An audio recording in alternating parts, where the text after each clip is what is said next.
எல்லாருக்குமே வந்து டாக்டர் கமலஹாசன் அவர்கள் உலக நாயகனாகவும் தெரியும், விண்வெளி நாயகனாகவும் தெரியும். ஸோ ஆனால் வந்து அவர் வந்து இந்த தமிழ் சினிமாவுக்கு, இந்திய சினிமாக்கே சொல்லப்போனால் நிறைய விஷயங்களை வந்து இன்ட்ரொடக்ஷன் பண்ணி வச்சுருக்காரு. ஸோ இது வந்து நிறைய பேருக்கு வந்து தெரியாது. ஸோ அவர் தான் வந்து கிட்டத்தட்ட தமிழ் சினிமாவுக்கு விதை நான் போட்டதுன்னு சொல்லுவார்ல, உண்மையிலே வந்து விதை அவர் தான் போட்டது. ஸோ அது மாதிரியான கிட்டத்தட்ட ஒரு 10 தொழில்நுட்பங்களை வந்து இந்திய சினிமாவுக்கு வந்து அவர் வந்து அறிமுகப்படுத்தி வச்சுருக்காரு. மெயினாக வந்து தமிழ் சினிமாவுக்கு. அது என்னென்ன அப்படின்ற மாதிரியான விஷயங்களை தான் வந்து பார்க்க போகிறோம். சொன்னால் நீங்களே வந்து ரொம்ப ஆச்சரியப்படுவீங்க.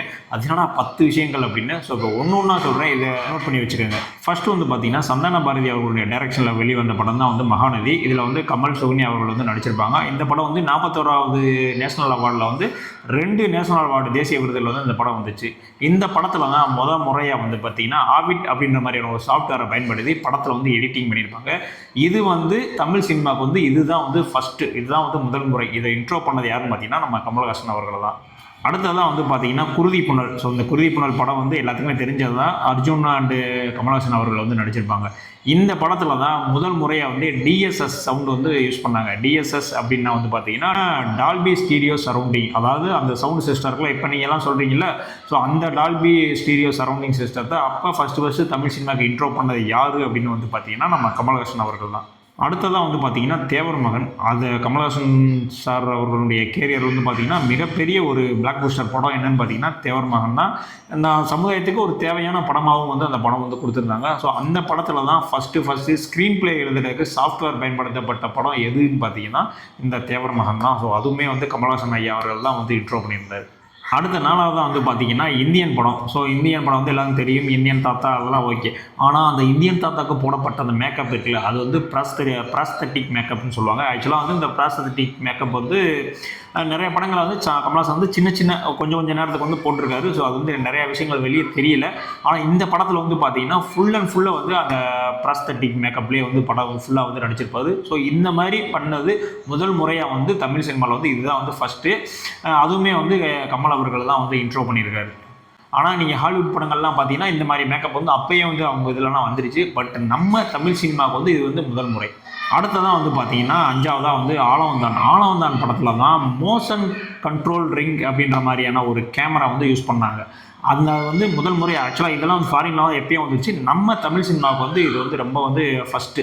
இது என்ன பண்ணும் அப்படின்னு பார்த்தீங்கன்னா, நீ நடிச்சிட்டு இருந்தீங்கன்னா உங்களை வந்து டிடெக்ட் பண்ணிவிட்டு, ஸோ நீ எங்கெல்லாம் மூவ் ஆகிறீங்களோ அதுக்கேற்ற மாதிரி கேமரா வந்து மூவ் ஆகும். ஸோ இதுதான் வந்து அந்த மோஷன் கண்ட்ரோல் ரிங், அந்த டிடெக்டர்.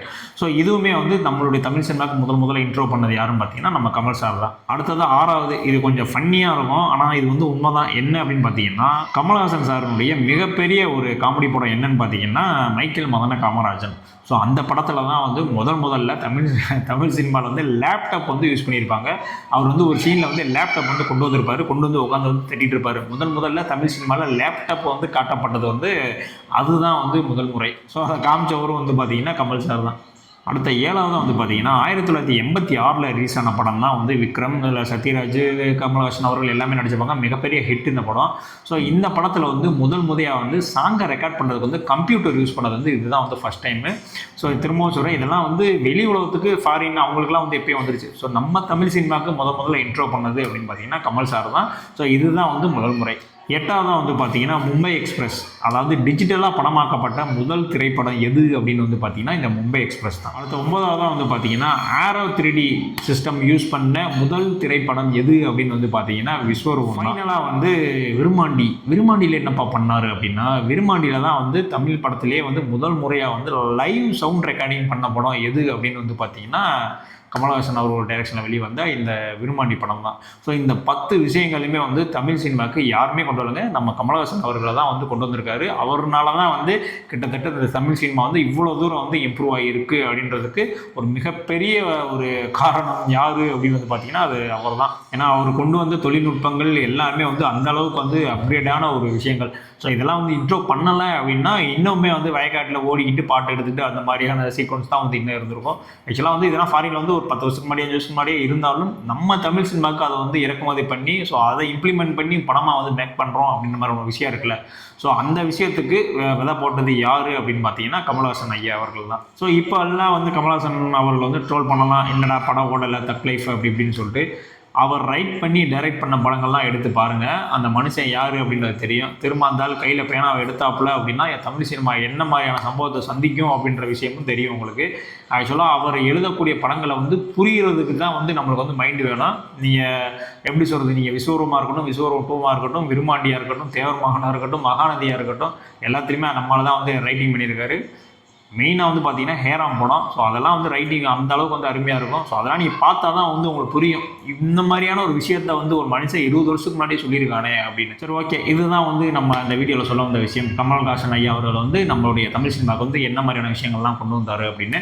ஸோ அதை வந்து சொல்லி முடிச்சாச்சு. ஸோ நம்ம சேனலை வந்து சப்ஸ்கிரைப் பண்ணாமல் சப்ஸ்கிரைப் பண்ணிங்க. நம்ம சேனல் பெரிய சேனலாக இல்லை, சின்ன சேனல் தான். ஸோ நீங்களாம் சப்போர்ட் பண்ணால் தான் வந்து சேனல் வந்து மென்மேலும் வளரும். ஸோ சப்ஸ்கிரைப் பண்ணிக்கோங்க. இதே மாதிரியான அடுத்த ஒரு வீடியோவில் வந்து சந்திக்கிறேன். பை.